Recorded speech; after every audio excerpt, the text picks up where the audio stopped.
Je vous lis un extrait des Misérables de Victor Hugo. Dans cet extrait, Jean Valjean, donc l'ancien forçat, toujours poursuivi par Javert, est devenu le maire de Montreuil-sur-Mer sous le nom de Monsieur Madeleine. Dans cet extrait, dans ce chapitre qui s'appelle « Une tempête sous un crâne », Jean Valjean se pose 1000 questions parce qu'un certain Champmathieu a été arrêté et il a été arrêté en étant pris pour Jean Valjean. Donc, dans la tête de Jean Valjean, c'est des hésitations. Que dois-je faire? Est-ce que je me dénonce et je sauve Champmathieu? Est-ce que je continue à être le maire de Montreuil-sur-Mer et je laisse faire?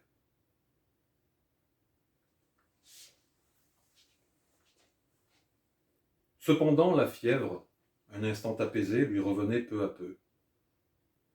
1000 pensées le traversaient, mais elles continuaient de le fortifier dans sa résolution. À un moment, il s'était dit qu'il prenait peut-être la chose trop vivement, qu'après tout, ce Champmathieu n'était pas intéressant, qu'en somme, il avait volé. Il se répondit: si cet homme a en effet volé quelques pommes, c'est 1 mois de prison, il y a loin de là aux galères. Et qui sait même, a-t-il volé? Est-ce prouvé? Le nom de Jean Valjean l'accable et semble dispenser de preuves. Les procureurs du roi n'agissent-ils pas habituellement ainsi? On le croit voleur parce qu'on le sait forçat. Dans un autre instant, cette idée lui vint que, lorsqu'il se serait dénoncé, peut-être on considérerait l'héroïsme de son action, et sa vie honnête depuis 7 ans, et ce qu'il avait fait pour le pays, et qu'on lui ferait grâce. Mais cette supposition s'évanouit bien vite, et il sourit amèrement en songeant que le vol des 40 sous à Petit Gervais le faisait récidiviste, que cette affaire reparaîtrait certainement, et au terme précis de la loi, le ferait passible des travaux forcés à perpétuité. Il se détourna de toute illusion, se détacha de plus en plus de la terre et chercha la consolation et la force ailleurs. Il se dit qu'il fallait faire son devoir. Que peut-être même ne serait-il pas plus malheureux après avoir fait son devoir qu'après l'avoir éludé. Que s'il laissait faire, s'il restait à Montreuil-sur-Mer, sa considération, sa bonne renommée, ses bonnes œuvres, la déférence, la vénération, sa charité, sa richesse, sa popularité, sa vertu seraient assaisonnées d'un crime. Et quel goût auraient toutes ces choses saintes liées à cette chose hideuse? Tandis que s'il accomplissait son sacrifice, au bagne, au poteau, au carcan, au bonnet vert, au travail sans relâche, à la honte sans pitié, il se mêlerait une idée céleste.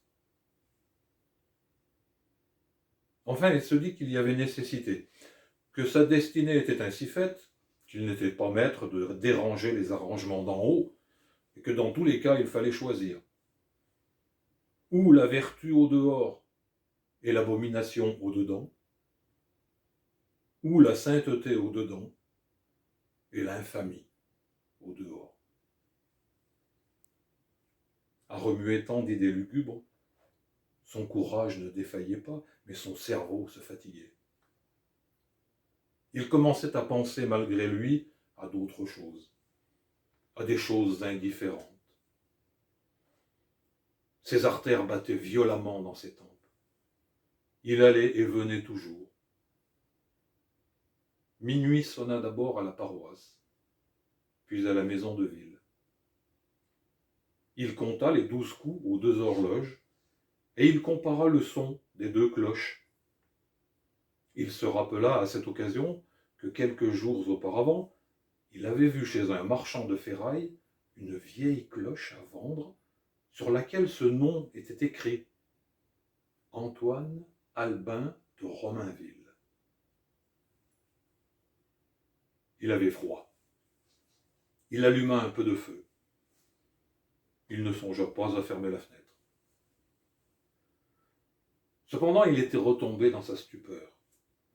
Il lui fallait faire un assez grand effort pour se rappeler à quoi il avait songé avant que minuit sonnât. Il y parvint enfin. « Ah, oui, se dit-il, j'avais pris la résolution de me dénoncer. » Et puis tout à coup, il pensa à la Fantine. « Tiens, dit-il, et cette pauvre femme ?» Ici, une crise nouvelle se déclara. Fantine, apparaissant brusquement dans sa rêverie, y fut comme un rayon d'une lumière inattendue. Il lui sembla que tout changeait d'aspect autour de lui. Il s'écria: « Ah ça, mais jusqu'ici je n'ai considéré que moi, je n'ai eu égard qu'à ma convenance. Il me convient de me taire ou de me dénoncer, cacher ma personne ou sauver mon âme, être un magistrat méprisable et respecté ou un galérien infâme et vénérable. C'est moi, c'est toujours moi, ce n'est que moi. Mais, mon Dieu, mais c'est de l'égoïsme tout ça. Ce sont des formes diverses de l'égoïsme, mais c'est de l'égoïsme. Si je songeais un peu aux autres, la première sainteté est de penser aux autres.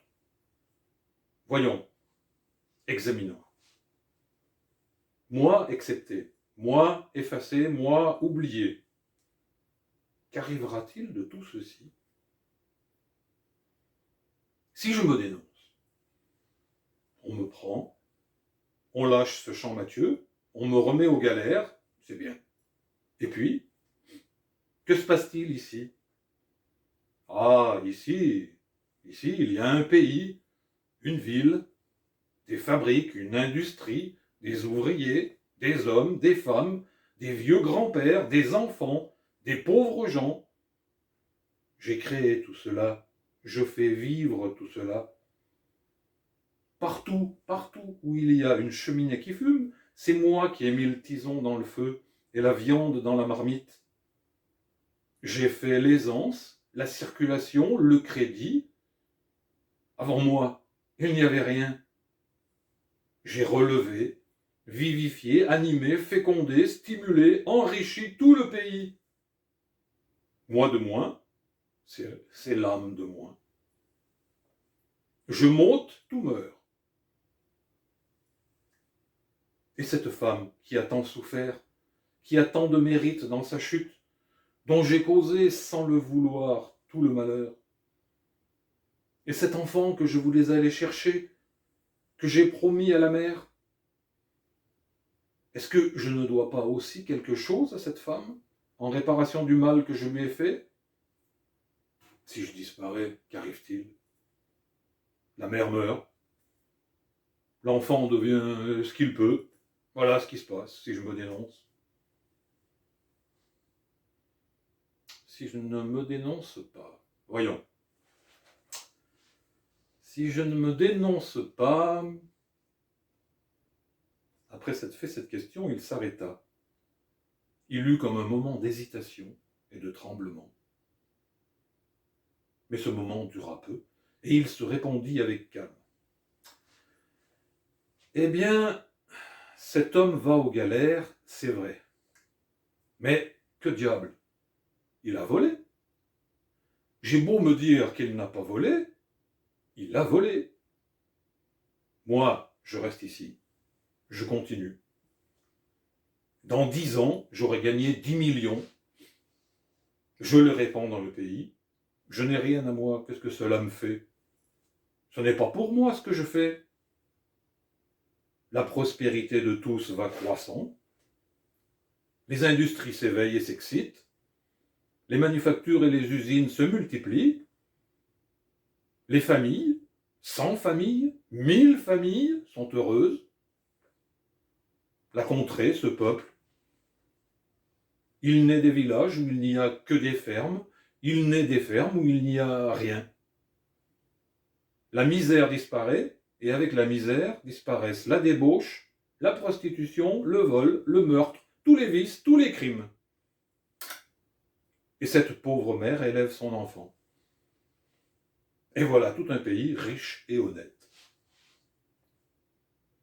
Ah ça, mais j'étais fou, mais j'étais absurde. Qu'est-ce que je parlais donc de me dénoncer? Ah, il faut faire attention, hein, vraiment, à ne rien précipiter. Quoi? Parce qu'il m'aura plu de faire le grand et le généreux? C'est du mélodrame tout ça. Parce que je n'aurais songé qu'à moi seul, quoi, pour sauver d'une punition peut-être un peu exagérée, mais juste au fond, on ne sait qui, là, un voleur, un drôle évidemment. Il faudra que tout un pays périsse. Il faudra qu'une pauvre femme crève à l'hôpital, qu'une pauvre petite fille crève sur le pavé, comme des chiens. Ah mais c'est abominable. Sans même que la mère ait revu son enfant, sans que l'enfant ait presque connu sa mère. Et tout ça, pour ce vieux gredin de voleur de pommes qui à coup sûr a mérité les galères pour autre chose, si c'est pas pour ça. Beaux scrupules qui sauvent un coupable et sacrifient des innocents, qui sauvent un vieux vagabond, lequel n'a plus que quelques années à vivre au bout du compte, hein, et ne sera guère plus malheureux au bagne que dans sa masure, et qui sacrifie toute une population, mère, femme, enfants. Cette pauvre petite Cosette, qui n'a que moi au monde, et qui est sans doute en ce moment toute bleue de froid dans le bouge de ses Thénardier. Ah voilà encore des canailles, cela. Et je manquerai à mes devoirs envers tous ces pauvres êtres, et je m'en irai me dénoncer. Et je ferai cette inepte sottise. Mettons tout au pis. Supposons qu'il y ait une mauvaise action pour moi dans ceci, et que ma conscience me la reproche un jour. Accepter, pour le bien d'autrui, ces reproches qui ne chargent que moi, cette mauvaise action qui ne compromet que mon âme. C'est là qu'est le dévouement, c'est là qu'est la vertu. Il se leva, il se remit à marcher. Cette fois, il lui semblait qu'il était content. On ne trouve les diamants que dans les ténèbres de la terre, on ne trouve les vérités que dans les profondeurs de la pensée. Il lui semblait qu'après être descendu dans ces profondeurs, après avoir longtemps tâtonné au plus noir de ces ténèbres, il venait enfin de trouver un de ces diamants, une de ces vérités, et qu'il la tenait dans sa main, et il s'éblouissait à la regarder. Oui, pensa-t-il, c'est cela. Je suis dans le vrai, j'ai la solution. Ah, il faut finir par s'en tenir à quelque chose. Mon parti est pris. Laissons faire. Ne vacillons plus, ne reculons plus. Ceci est dans l'intérêt de tous, non dans le mien. Je suis Madeleine, je reste Madeleine. Malheur à celui qui est Jean Valjean. Ce n'est plus moi, je ne connais pas cet homme. Je ne sais plus ce que c'est. S'il se trouve que c'est quelqu'un, et Jean Valjean à cette heure, qu'il s'arrange. Cela ne me regarde pas. C'est un nom de fatalité qui flotte dans la nuit. S'il s'arrête et s'abat sur une tête, tant pis pour elle. Il se regarda dans le petit miroir qui était sur sa cheminée et dit « Tiens, cela m'a soulagé de prendre une résolution. Ah, je suis tout autre à présent. » Il marcha encore quelques pas, puis il s'arrêta court. « Allons, dit-il, il ne faut hésiter devant aucune des conséquences de la résolution prise. Il y a encore des fils qui m'attachent à ce Jean Valjean. Il faut les briser. Il y a dans cette chambre même des objets qui m'accuseraient, des choses muettes qui seraient des témoins. C'est dit. Il faut que tout cela disparaisse. » Il fouilla dans sa poche, en tira sa bourse, l'ouvrit et y prit une petite clé. Il introduisit cette clé dans une serrure dont on voyait à peine le trou, perdu qu'il était dans les nuances les plus sombres du dessin qui couvrait le papier collé sur le mur.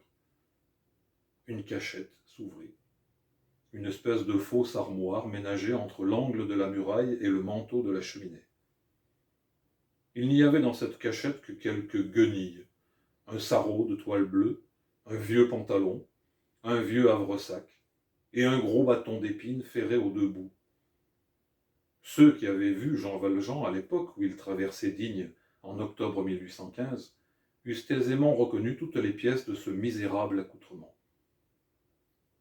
Il les avait conservées, comme il avait conservé les chandeliers d'argent, pour se rappeler toujours son point de départ. Seulement il cachait ceux-ci qui venaient du bagne, et il laissait voir les flambeaux qui venaient de l'évêque. Il jeta un regard furtif vers la porte, comme s'il eût craint qu'elle ne s'ouvrît malgré le verrou qui la fermait. Puis, d'un mouvement vif et brusque, et d'une seule brassée, sans même donner un coup d'œil à ces choses qu'il avait si religieusement et si périlleusement gardées pendant tant d'années, il prit tout, haillons, bâton, havresac, et jeta tout au feu. Il referma la fausse armoire, et redoublant de précautions, désormais inutiles puisqu'elle était vide, en cacha la porte derrière un gros meuble qui l'y poussa. Au bout de quelques secondes, la chambre et le mur d'en face furent éclairés d'une grande réverbération rouge et tremblante. Tout brûlait. Le bâton d'épine pétillait et jetait des étincelles jusqu'au milieu de la chambre. Le havresac, en se consumant avec d'affreux chiffons qu'il contenait, avait mis à nu quelque chose qui brillait dans la cendre. En se penchant, on eût aisément reconnu une pièce d'argent. Sans doute la pièce de 40 sous volée au petit Savoyard. Lui ne regardait pas le feu et marchait, allant et venant toujours du même pas. Tout à coup, ses yeux tombèrent sur les 2 flambeaux d'argent que la réverbération faisait reluire vaguement sur la cheminée. « Tiens, pensa-t-il, tout Jean Valjean est encore là-dedans. Il faut aussi détruire cela. » Il prit les 2 flambeaux. Il y avait assez de feu pour qu'on pût les déformer promptement et en faire une sorte de lingot méconnaissable. Il se pencha sur le foyer et s'y chauffa un instant. Il eut un vrai bien-être. « La bonne chaleur, dit-il. » Il remua le brasier avec un des 2 chandeliers. 1 minute de plus, et ils étaient dans le feu. En ce moment, il lui sembla qu'il entendait une voix qui criait au-dedans de lui.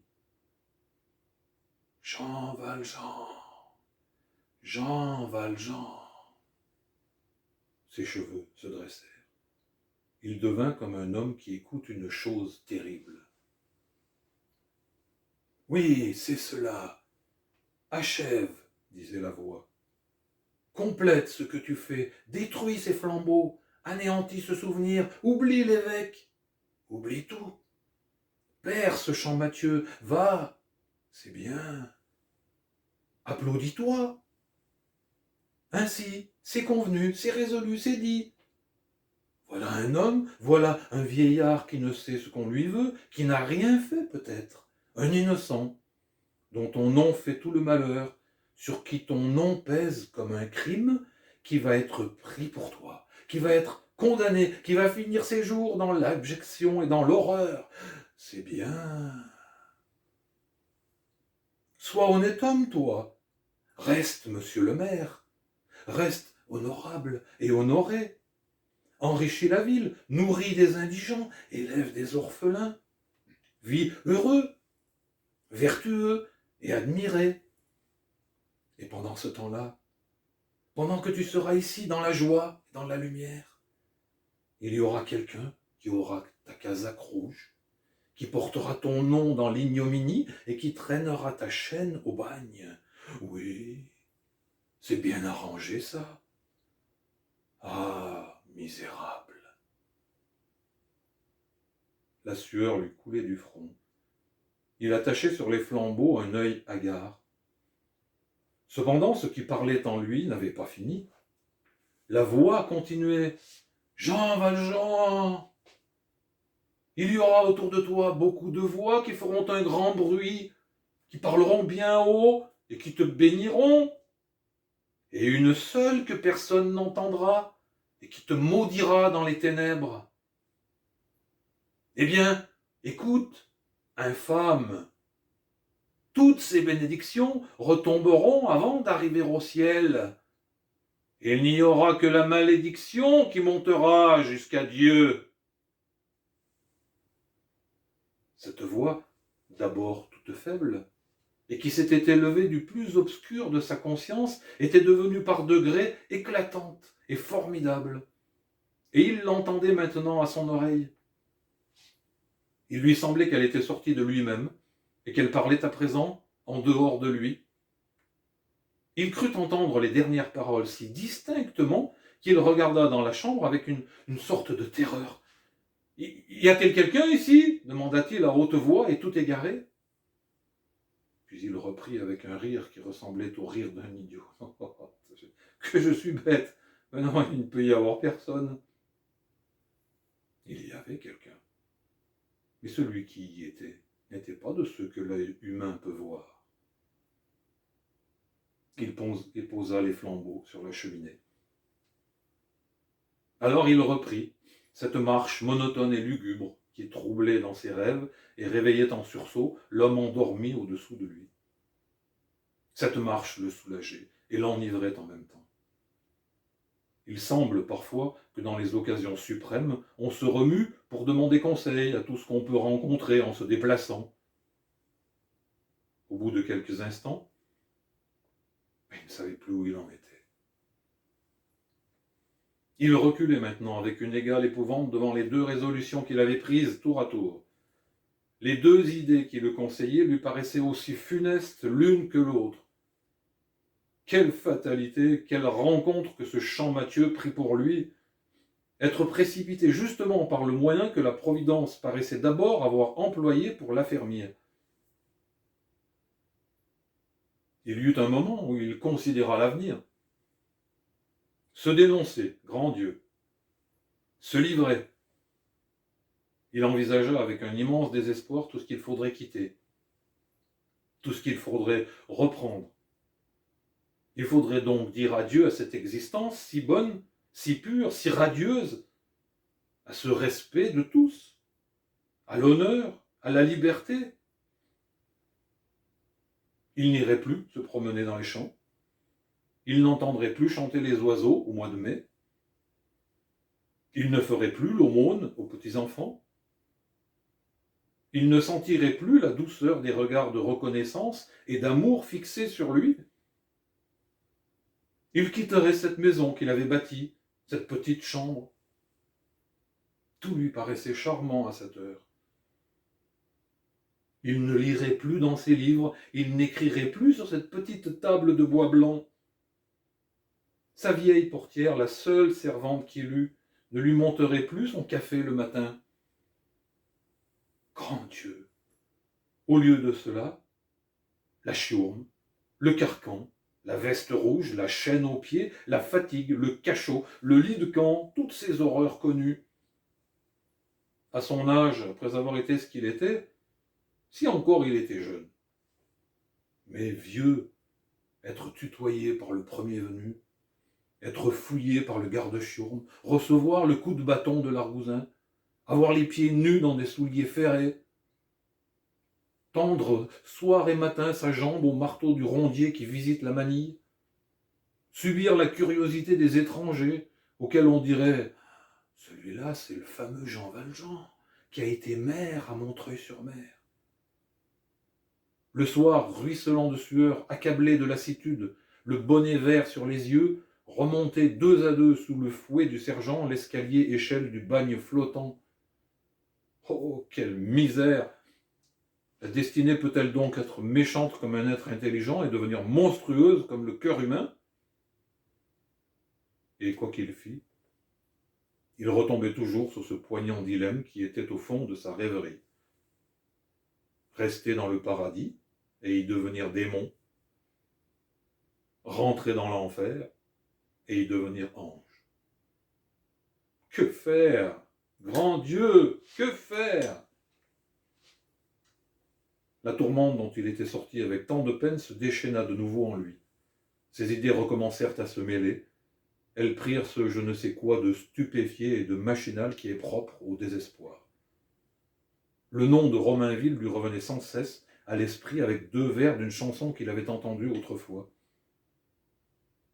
Il songeait que Romainville est un petit bois, près de Paris, où les jeunes gens amoureux vont cueillir des lilas au mois d'avril.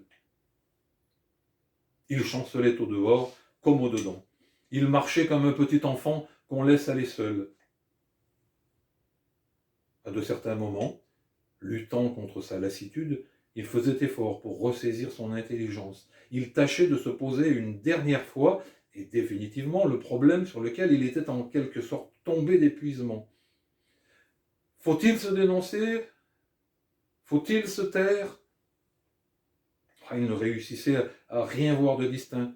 Les vagues aspects de tous les raisonnements ébauchés par sa rêverie tremblaient et se dissipaient l'un après l'autre en fumée. Seulement il sentait que, à quelque partie qu'il s'arrêtât, nécessairement, et sans qu'il fût possible d'y échapper, quelque chose de lui allait mourir. Et qu'il entrait dans un sépulcre à droite comme à gauche. Qu'il accomplissait une agonie, l'agonie de son bonheur ou l'agonie de sa vertu. Hélas, toutes ces irrésolutions l'avaient repris. Il n'était pas plus avancé qu'au commencement. Ainsi se débattait sous l'angoisse cette malheureuse âme. 1800 ans avant cet homme infortuné, l'être mystérieux, en qui se résument toutes les saintetés et toutes les souffrances de l'humanité, avait aussi, lui, pendant que les oliviers frémissaient au vent farouche de l'infini, longtemps écarté de la main l'effrayant calice qui lui apparaissait, ruisselant d'ombre et débordant de ténèbres, dans des profondeurs pleines d'étoiles. Merci pour votre attention.